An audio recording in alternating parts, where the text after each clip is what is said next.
Bienvenue sur ma chaîne Jan Stories. Abonnez-vous et découvrez de nouvelles histoires qui vont vous séduire. Seul Dieu sait ce que nous sommes capables de faire quand nous nous sentons acculés. Et à quel point nous connaissons si peu ceux à qui nous donnons notre confiance. Je n'avais de ma vie rien demandé que de trouver, le moment venu, un décent époux et fonder une famille, comme l'a fait ma mère avant moi, et la sienne avant elle. Je m'appelle Sophia, et j'ai 29 ans. Les gens m'ont toujours trouvée très belle. Et pourtant, je ne me suis jamais sentie exceptionnelle, ou définie par rapport à leur admiration, parfois teintée d'envie chez les filles de mon âge.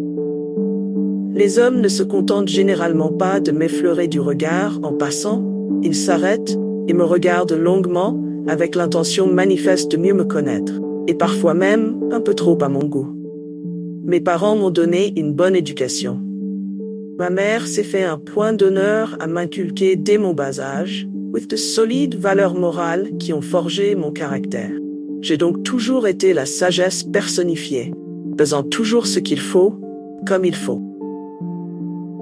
À la mort de mon père, j'ai quitté le lycée pour me lancer dans de petits boulots afin de soutenir mère et de permettre à mes deux petits frères de continuer les leurs. À 20 ans, j'ai épousé un jeune homme originaire du même village que moi, Alain. C'était la joie, l'aboutissement de tous mes rêves. J'étais enfin arrivée. J'étais heureuse, et toute ma famille partageait ce bonheur, car j'étais bien casée, pour reprendre l'expression des uns et des autres autour de moi. Alain était l'un des plus beaux partis qui soit. Il était jeune et séduisant, et à seulement 28 ans, on pouvait dire qu'il était déjà un homme accompli sur bien des plans. Il était ingénieur en chef dans une florissante entreprise de construction de la capitale et avait su profiter des avantages de son travail pour se construire une grande villa en ville et aussi une maison non moins impressionnante au village. Je me souviens du jour de mon mariage comme si c'était hier, en compagnie de ma mère, de tante Isabelle sa sœur et de ma cousine Laura, l'unique enfant de ma tante d'1 an plus jeune que moi. Les 3 femmes s'agitaient et caquettaient autour de moi comme des mères poules enchantées, saturées par l'abondance de grains.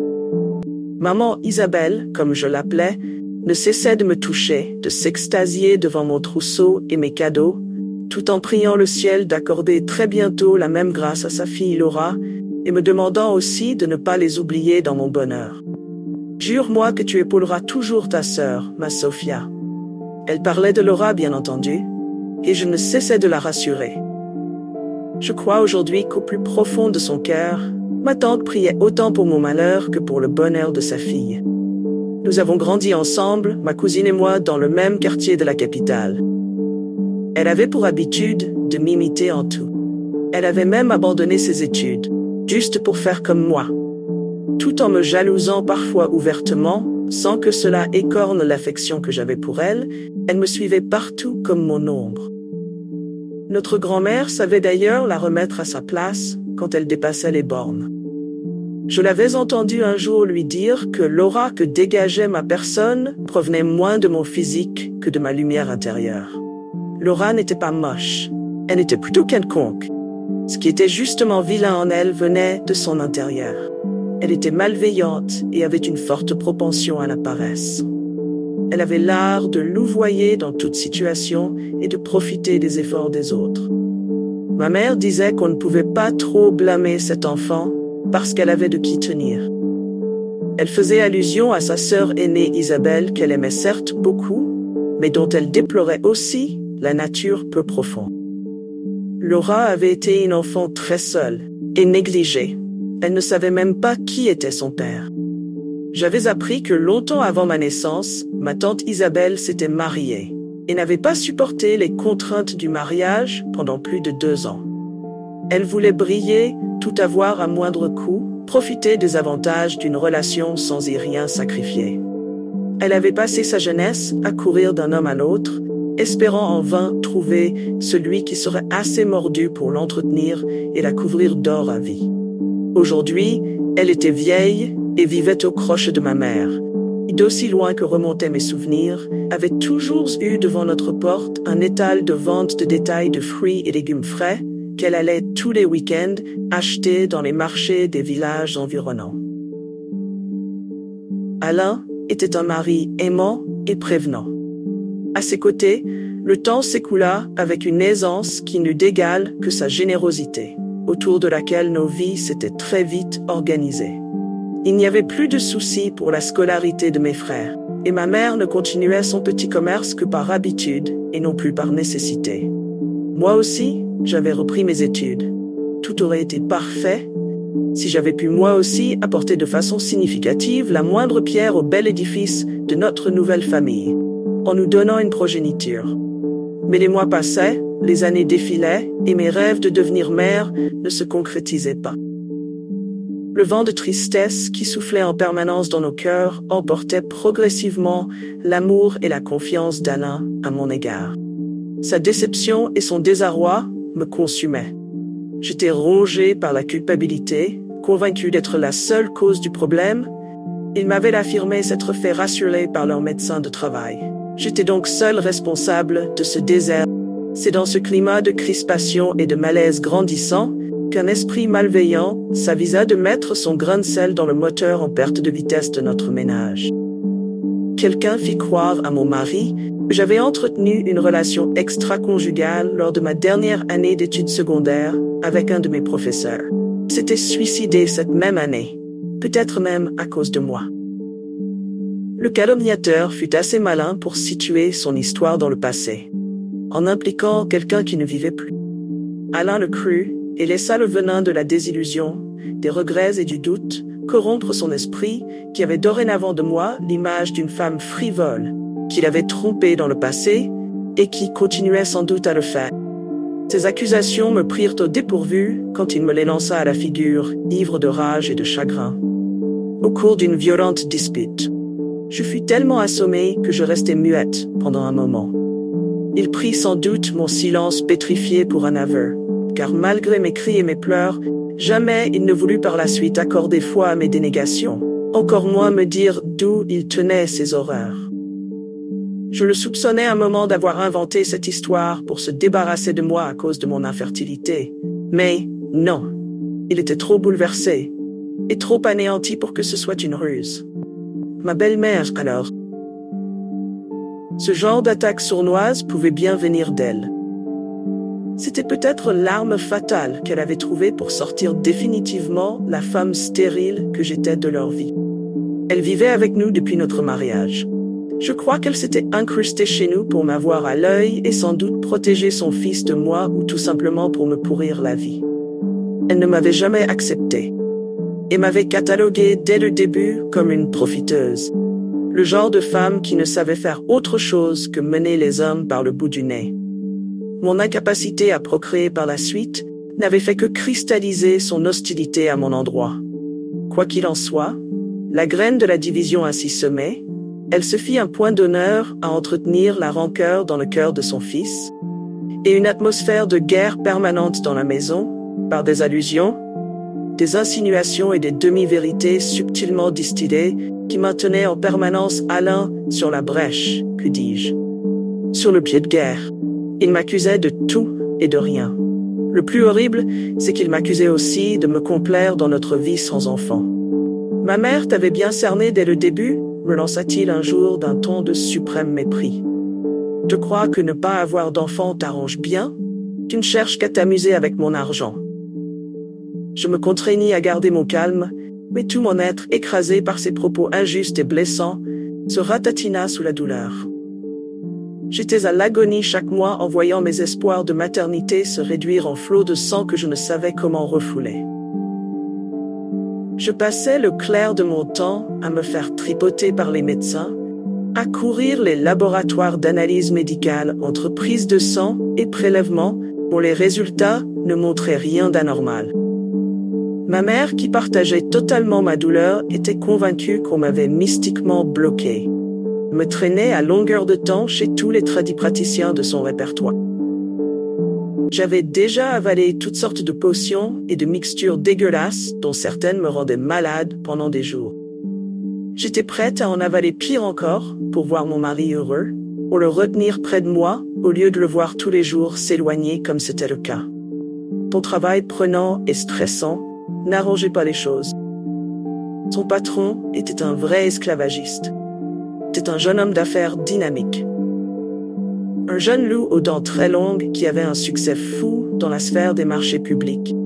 Il en gagnait de toutes les tailles, dans tous les secteurs et régions du pays, et faisait par conséquent travailler ses employés comme des esclaves. Je savais que sous le couvert de son emploi de temps toujours surchargé, le nouvel Alain, rempli de colère et d'amertume, profitait à souhait pour aller voir ailleurs. Je le soupçonnais de me tromper sans état d'âme. Prise dans la tourmente des disputes quotidiennes avec mon mari, j'avais oublié que Laura était là, presque aussi présente que ma belle-mère. Laura, ma sœur, mon ombre. Elle vint me voir un jour, en larmes. J'étais seule à la maison, à broyer du noir comme d'habitude. Elle me confia qu'elle était enceinte. Elle avait été victime d'un viol un mois plus tôt, à la sortie d'une discothèque. Elle était montée dans une voiture avec 3 jeunes gens qui l'avaient conduite et violée dans un miteux motel de la place. « D'où Jésus ?» m'exclamai-je horrifié en la prenant dans mes bras. « Pourquoi es-tu montée dans une voiture inconnue ?» Qui plus est, de nuit, je tremblais de terreur rétrospective en pensant qu'elle aurait pu se faire tuer. Ils me l'ont proposé gentiment. Je croyais qu'on avait vraiment sympathisé le long de la soirée, renifla-t-elle en se serrant contre moi. Oh, Sophia, j'avais envie de mourir. Pourquoi les as-tu suivis au motel? La grondai-je en la repoussant, furieuse. Ils m'ont un peu menacée, je crois, rétorqua-t-elle. Tu crois? Lui dis-je. J'avais un peu bu, voilà, et était stupide. Ça te va? Me répondit-elle d'un ton colérique. Il fallait en plus qu'elle me prenne de haut. Je décidai d'en rester là, au lieu de continuer à perdre mon temps à vouloir la raisonner pour quelque chose qui s'était déjà passé. Même si ça n'avait pas été le cas, elle ne m'aurait de toutes les façons pas écouté. À sa façon de se balancer d'un pied à l'autre, en fuyant mon regard au moment où je la raccompagnais, je compris qu'elle ne m'avait pas encore tout dit et attendit calmement la suite. Elle leva bientôt son regard effronté sur moi, buta plusieurs fois sur les mots avant de trouver la bonne diction pour me parler d'un trait. Elle n'était pas seulement venue pour me raconter ses misères, mais aussi pour me faire une proposition. N'ayant personne pour l'aider à se faire avorter, elle me proposait de faire passer cette grossesse pour la mienne. Mon idée était que je feigne d'être enceinte pendant qu'elle se cacherait pour pouvoir me donner son bébé à la naissance. Je trouvais l'idée tellement farfelue que je crus un moment qu'elle se payait ma tête. Mais elle était plus que sérieuse. Prise de colère, je lui hurlai de partir de chez moi. « Je suis en train de t'offrir le moyen de sauver ton mariage, » me dit-elle en me toisant. « Tu devrais me remercier au lieu de faire ta mijaurée, » cria Laura. « Je te remercie de te soucier de moi, » grinçai-je. « Hors de moi. » Mais je ne veux pas de ce genre de combine, au demeurant irréalisable. Sur ce, le cœur tout tremblant d'indignation, je la laissai devant le portail et rentrai précipitamment chez moi. Laura revint à la charge plusieurs fois. Elle savait calculer le moment où j'étais seule à la maison et les mots pour briser ma résistance et s'infiltrer dans mon cerveau. Chaque fois, je sentais ma répugnance et mes réticences faiblir. Mon mariage était en train de me filer entre les doigts, peut-être que c'était vraiment le moyen de le sauver. Mais comment rendre cette folie réalisable? Comment m'y prendre pour cacher une telle supercherie à mon mari? Y demandai-je. Même si nous faisons maintenant chambre à part, nous continuons à avoir des moments d'intimité. Je vis passer une lueur troublante dans les yeux de ma cousine. Mépris? Envie? Dépit? Je ne pus le savoir vraiment. Quand on veut vraiment quelque chose, on trouve toujours le moyen de l'obtenir, répliqua-t-elle vertement. Ta grossesse sera supposée difficile. Comprends où je veux en venir. Je connais un médecin, le docteur Zanga, c'est le petit ami de ma copine Claire, et le mien occasionnellement. C'est lui qui te suivra pendant ce temps, ajouta Laura. Je croyais que tu ne connaissais personne qui puisse t'aider à avorter. M'exclamai-je. Il a dit qu'il ne trempe pas dans ces choses et ne veut pas en démordre. Qu'il a des enfants et qu'il est chrétien, et je ne sais quoi encore. Monsieur a des principes. Quel hypocrite. Il n'est pas seulement marié, il est avec Claire, qu'il trompe aussi avec d'autres filles, sans compter qu'il ne dédaigne pas de fricoter de temps en temps avec moi. Répondit-elle. Écœurée par sa tirade, je finis quand même par me laisser convaincre, alors que tout au fond de moi me criait de m'enfuir. Supposons que nous réussissions à tromper le monde autour de nous. Que deviendrais-je si un jour tu changes d'avis et veux récupérer ton enfant? Balbutiai-je, étourdi par l'énormité de l'acte que je m'apprêtais à poser. Ça n'arrivera jamais. Je veux vraiment t'aider. Tu es ma sœur, me rassura-t-elle. Et en plus, je ne veux pas de cet enfant. Il me rappellera toujours à quel point j'ai été stupide. Je veux changer de vie pour ne pas avoir des regrets plus tard comme ma mère. Si elle avait été aussi posée et futée que ta mère, nous ne serions pas aussi seuls, elle et moi, dit Laura. Comme convenu, Laura se réfugia quelques mois plus tard chez une connaissance de sa mère à l'est du pays, pendant que je trompais mon monde par une grossesse difficile. Je ne sais pas comment je réussis à déjouer la vigilance de ma belle-mère, toujours à l'affût de la moindre erreur de ma part. Ce fut relativement facile de tromper mon mari. Terrifié en permanence à l'idée d'être démasqué, j'étais tellement à bout de nerfs tout le temps, il accepta sans difficulté de me laisser tranquille pour ne pas mettre en péril ma délicate grossesse. Plus il était prévenant, plus je culpabilisais et devenais irritable. C'était un secret trop lourd à porter pour que je puisse garder longtemps ma mère dans l'ignorance. Elle en fut effondrée et pleura tout son saoul de colère et d'amertume. Il était trop tard pour faire machine arrière. Elle était chaque jour autant, sinon plus terrifiée que moi, et envisageait de dire la vérité à Alain, mais ne trouva jamais comment s'y prendre pour ne pas tout gâcher. Après 8 mois de ce cauchemar, Laura, récemment revenue de l'Est, m'appela un matin de la clinique de son amie Zinga pour me dire que le bébé était en route. J'attendis de me retrouver seule pour courir la rejoindre. À peine étais-je arrivée à la clinique que le bébé se pointa. C'était un minuscule garçon. Apparemment, il n'était pas en très bonne santé, mais le docteur ne voulait pas m'alarmer outre mesure. Je dus donc passer une semaine avec lui à la clinique. Tout cela avait l'air normal aux yeux de mon mari puisque l'enfant était supposé né prématuré. Il était comblé malgré tout de bonheur. Nous décidâmes de donner le nom d'Isaac au bébé. J'étais inquiète de voir cet enfant si faible. Le docteur Zinga me rassura en me disant que ce n'était qu'un petit problème, qu'il allait prendre des forces très rapidement. Mais, après 1 mois à la maison, il ne prit pas 1 gramme de plus. Au contraire, il paraissait encore plus souffreteux. Sa voix sortait à peine quand il vagissait. J'avais prétendu ne pas pouvoir le nourrir au sein parce que je manquais de lait. Ma belle-mère n'était pas le genre à se laisser facilement compter. Je tremblais tout le temps devant son regard furteur qui lui donnait l'air d'un chien de garde à l'affût du moindre signe suspect. Elle ne comprenait pas comment une mère pouvait manquer de lait au point de ne pas donner du sein à son bébé. Incapable jusqu'au bout, persiflait-elle, à tout bout de champ en prenant le ciel à témoin. Elle ne tarda pas à découvrir le pot rose. J'étais allée chercher des vitamines pour l'enfant en pharmacie et trouvais au retour toute la maison en émoi. Elle m'attendait à la porte, les mains aux hanches comme une mégère en furie, prête à sauter sur sa rivale. Et c'est sur moi. Elle sauta avant que je pus lui demander ce qui se passait. Il m'agrippa au collet d'une main, à la force décuplée par la colère et le ressentiment qui bouillonnait en elle, tandis que l'autre main me souffletait sans discontinuer. « Comment as-tu pu? On sait tout. Ça ne t'a pas suffi de tromper mon fils et de le traîner dans la boue.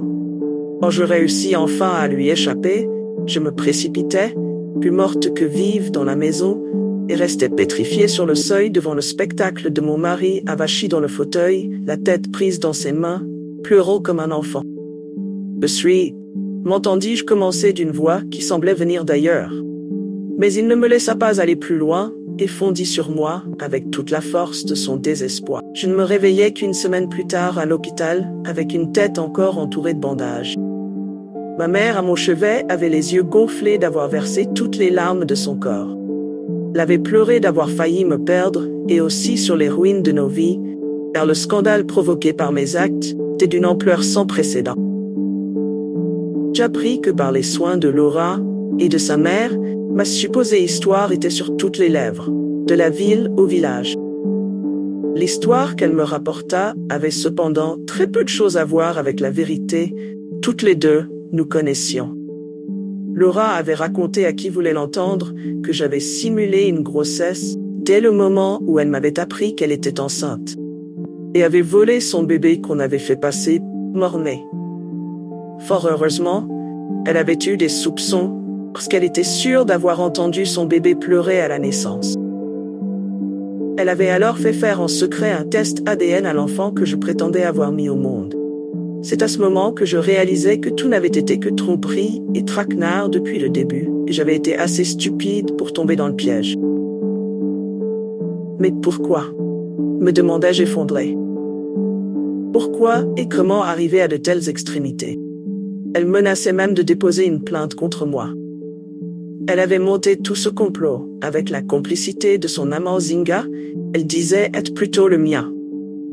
Je me demande encore aujourd'hui ce que Laura ou sa mère avaient donné à cet homme pour l'entraîner aussi loin dans cette combine.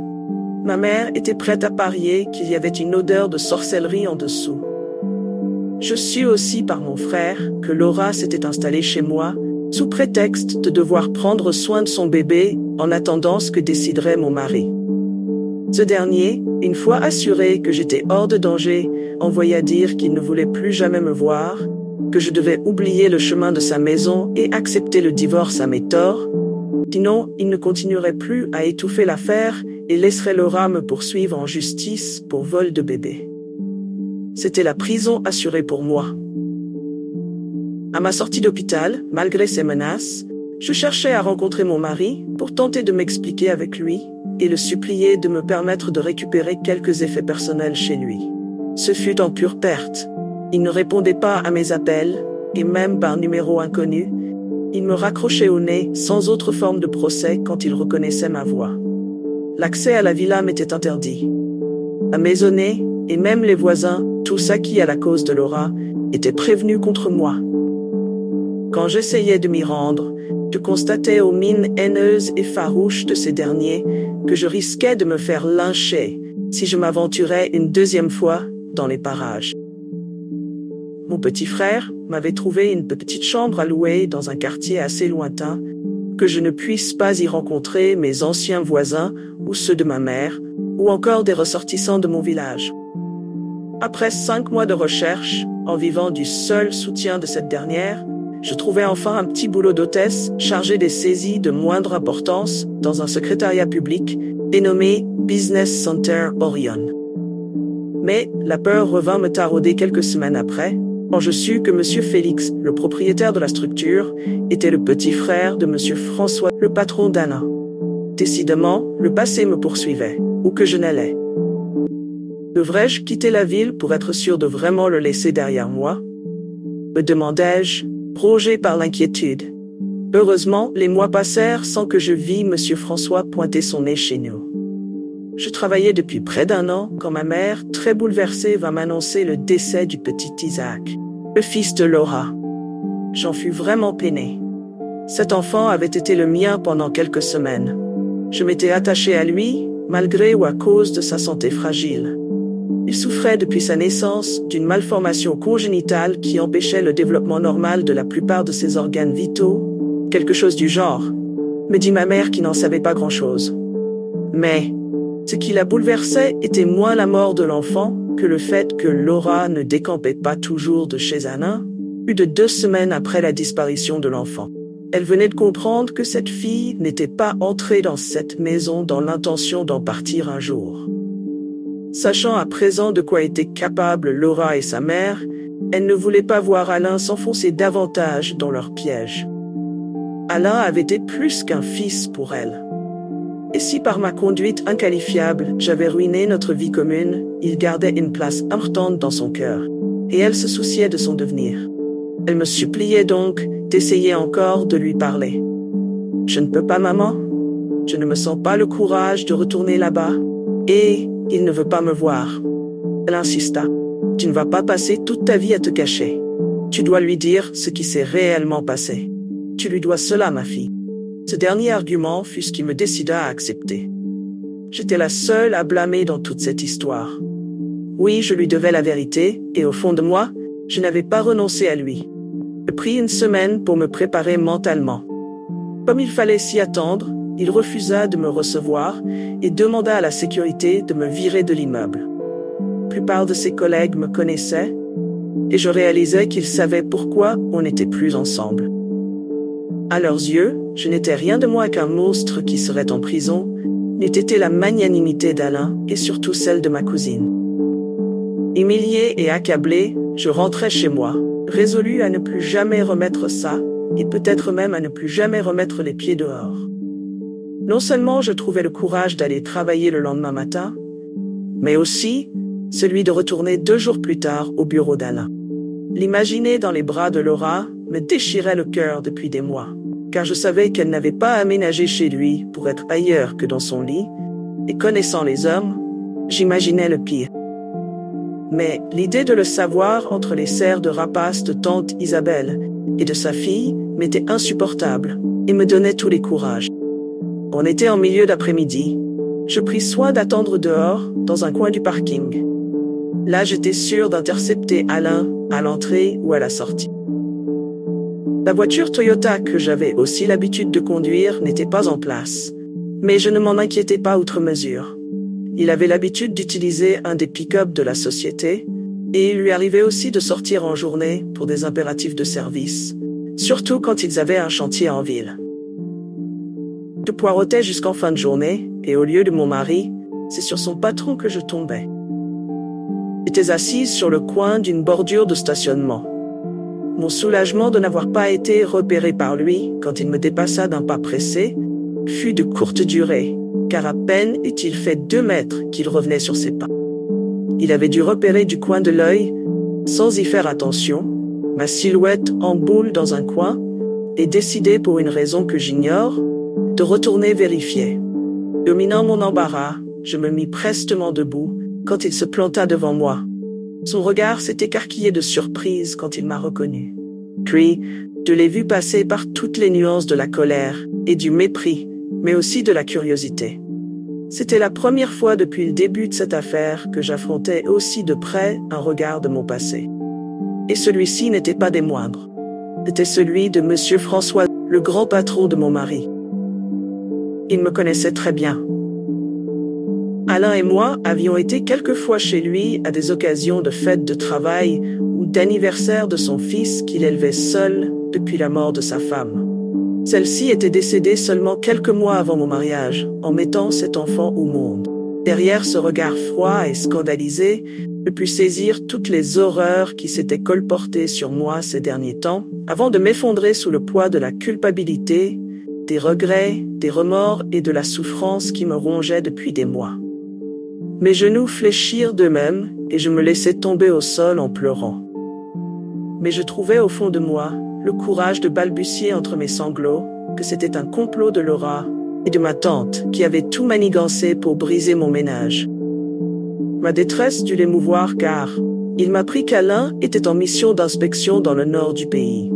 Et sans attendre ma réaction à cette nouvelle, m'invita à le suivre dans sa voiture pour lui raconter mon histoire insensée. Surprise et hésitante, je finis par le suivre sous son regard insistant et encourageant. À mesure qu'il m'écoutait, son regard sévère se faisait plus circonspect. À la fin, même s'il ne me donna pas l'absolution, il ne me condamna plus sans rémission et me raccompagna chez moi. L'impact de mon déshonneur avait tout anesthésié en moi, au point qu'au début, je n'eus pas à l'esprit de m'interroger sur ces visites qui tombaient toujours en fin de journée, et à point pour qu'il me propose de me raccompagner ou sur la fréquence de nos rencontres fortuites à la sortie du bureau.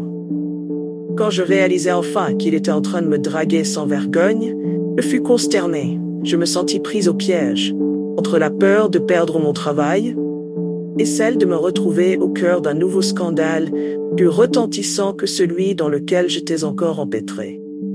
Il était le patron de mon ex-mari. Il ne voyait pourtant pas les choses ainsi. Pour lui, j'étais une femme libre.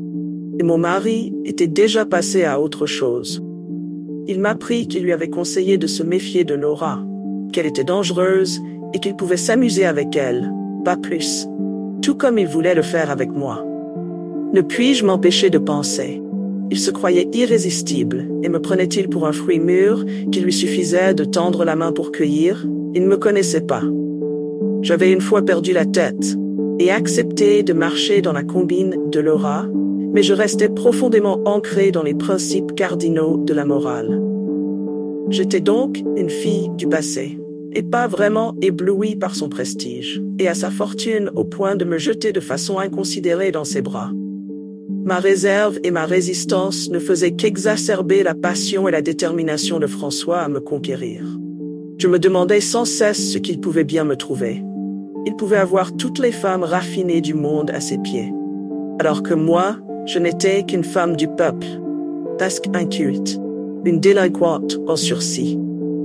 Mais c'est moi qu'il voulait. Les choses étaient ainsi, me soutint-il. Lui-même n'y comprenait rien. Je ne savais pas comment le repousser sans m'en faire un ennemi, ni quoi faire des cadeaux dont il s'était mis à me couvrir. Claquemuré dans mes principes démodés, je n'étais cependant pas insensible à sa persévérance, ni à son charme ravageur. Il avait tout pour plaire à une femme, tout était raffiné en lui, même sa voix ressemblait à une caresse sur ma peau en manque d'amour. Jusqu'à quand allais-je résister? Je m'en ouvris à ma mère, elle était la seule confidente qui me restait, après la trahison de Laura. Ma mère avait plus que moi, des idées d'une autre époque. Elle poussa des cris d'orfraie quand je lui parlais de l'intérêt de François pour moi. Pour elle, en tant que son patron, cet homme était presque de la famille d'Alain. En plus, il avait remplacé sa femme par de l'argent. En d'autres termes, il avait vendu celle-ci dans la sorcellerie pour de l'argent. Ne serait-ce que pour cela, elle m'interdisait de continuer à le voir, de peur de me voir subir le même sort que cette dernière. Quant aux bijoux qu'il m'offrait, je ne devrais pas les porter. Selon elle, il n'y avait pas plus vecteur de magie que les bijoux. Elle arriva à me troubler par ses mises en garde. Je fis par la suite, et très souvent des cauchemars, dans lesquels je voyais ces cadeaux prendre vie et devenir des monstres menaçants, ou des portes de l'enfer dans lesquelles je me voyais aspirer. Mais mes peurs me quittaient instantanément, en présence de François, qui s'entêtait et s'obstinait, et réussissait à démonter progressivement mes défenses. J'étais prise dans une valse d'émotions contradictoires qui me laissait constamment fiévreuse et confuse. Dans l'espoir de voir un peu clair dans le fouillis inextricable de mes sentiments, je décidai de tenter une dernière rencontre avec Alain. Les attentions de François avaient restauré un peu de ma confiance d'antan. Je ne craignais plus de l'affronter ou qui d'autre de son entourage. Je décidai de me rendre à la villa. Ce fut Laura, déjà bien installée, qui vint m'ouvrir et me reçut au portail un dimanche matin. Je réussis à garder mon calme, malgré mon envie de lui sauter à la gorge et d'effacer l'expression hautaine et triomphante qu'elle affichait. Pourquoi Laura? Fut tout ce que je réussis à formuler par-dessus tous les reproches, les cris, les invectives que j'avais sur le bout des lèvres. Parce que ma mère et moi avons, nous aussi, droit au bonheur. Qu'est-ce que tu as fait quand tu t'es marié? Tu as mis ta famille à l'abri du besoin, et qu'as-tu fait pour nous? Rien. Il en a toujours été ainsi, tout pour ta mère et rien pour la mienne. Et ceci, tout au long de leur vie. Même grand-mère vous a toujours préféré à nous. J'ai voulu avoir ma part. Je me serais bien contentée du rôle de maîtresse, mais il m'a repoussée peu après. Je n'avais pas d'autre choix. De quoi est-ce que tu parles? Dis-je, n'y comprenant rien. Qu'est-ce que tu croyais? Que tu étais unique? Qu'il ne pouvait pas me regarder? Dans le flot des paroles venimeuses et hargneuses qu'elle jetait en désordre, j'appris que pendant la tourmente dans laquelle se débattait mon mariage, tourmente qu'elle avait contribué à aggraver par ses mensonges, Laura avait eu une brève aventure avec Alain. L'idée que Isaac ait pu être l'enfant de mon mari m'effleura une seconde, mais elle m'affirma que non, elle n'avait malheureusement pas eu le temps de tomber enceinte de lui. Avait-elle seulement été violée?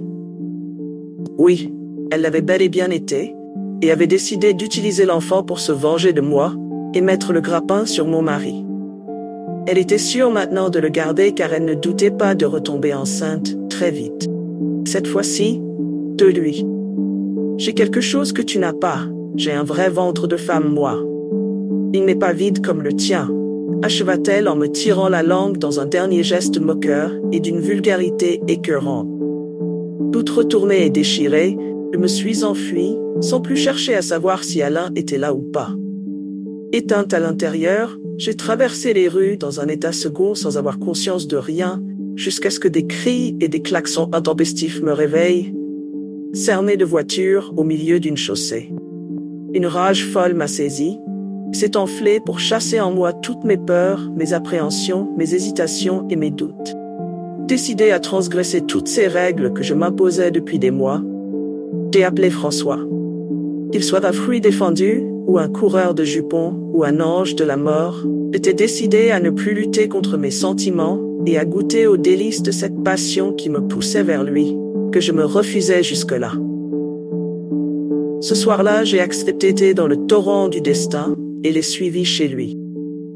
C'est avec une gratitude et une humilité bouleversantes qu'il m'a accueilli et m'a assuré que j'étais la première femme qu'il présentait à son fils âgé de 8 ans, depuis le décès de sa femme.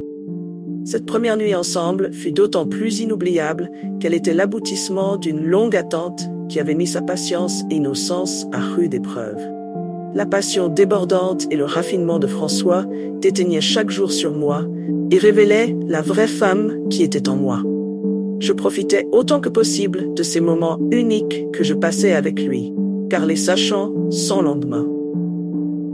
Qu'avais-je d'autre que mon corps à lui offrir, moi la femme reprouvée?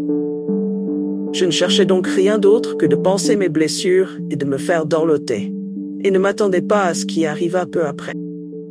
Quelques semaines après notre première nuit, je suis sans aucun doute possible que j'étais enceinte. Comment croire facilement à une chose pareille? Mon ventre n'était-il pas plus aride que le sable du Sahara? Était-ce ça la ruse de François pour me faire mourir comme sa femme? Me demandai-je, bouleversé. Déboussolé par cette belle nouvelle, trop inattendue pour imprégner mon esprit déjà noyé dans le doute, les craintes et les superstitions diverses, je me réfugiai chez ma grand-mère au village, sans même en toucher un mot à ma mère qui n'approuvait toujours pas ma relation. Le marabout que nous avons consulté nous a rassurés qu'il n'y avait aucun nuage sombre dans le ciel de ma vie. Je dois avouer que je n'étais pas aussi superstitieuse que ma mère. Mais je me sentais perdue. Ma fuite au village avait aussi pour but de mettre fin à mon aventure avec François.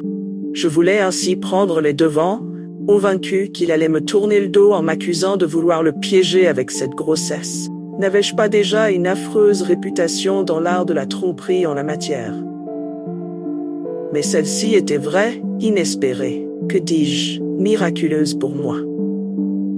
François ne fit rien de tout ce que je croyais. Après avoir essayé en vain de comprendre par téléphone ce qui m'arrivait, il mit tout en œuvre pour se renseigner et me localiser, et vint me chercher dans mon village 2 semaines plus tard. Aujourd'hui, j'irradie de bonheur à ses côtés. J'ai mis au monde 2 merveilleuses petites filles, de vraies jumelles qui ont 3 mois. Il y a 1 mois que nous sommes mariés. Qui l'eût cru? J'étais presque banni dans tous mes milieux de vie. L'amour de François m'a sorti du gouffre du déshonneur et n'a pas seulement restauré ma réputation, mais m'a aussi propulsé sur les hauteurs sociales dont je n'aurais jamais rêvé. Il tient à me voir épanoui. Je n'en reviens toujours pas. J'ai tout le temps peur de me réveiller et de constater qu'il ne s'agit que d'un rêve. En plus, mes sentiments restent mitigés envers Alain. D'un côté, j'éprouve une colère profonde. De l'autre, je n'arrive pas à me débarrasser de ce sentiment de culpabilité qui me ronge.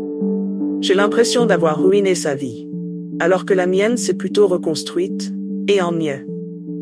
Il s'est heureusement débarrassé de Laura, mais il s'est aussi senti obligé de démissionner de son travail. Et je me demande parfois s'il ne pense pas que j'étais déjà avec son patron quand on était encore mariés. Aujourd'hui en public, je retiens encore mon souffle, plutôt les visages, me demandant toujours si je ne suis pas jugé et condamné pour mes actes passés ou pour mon nouveau mariage.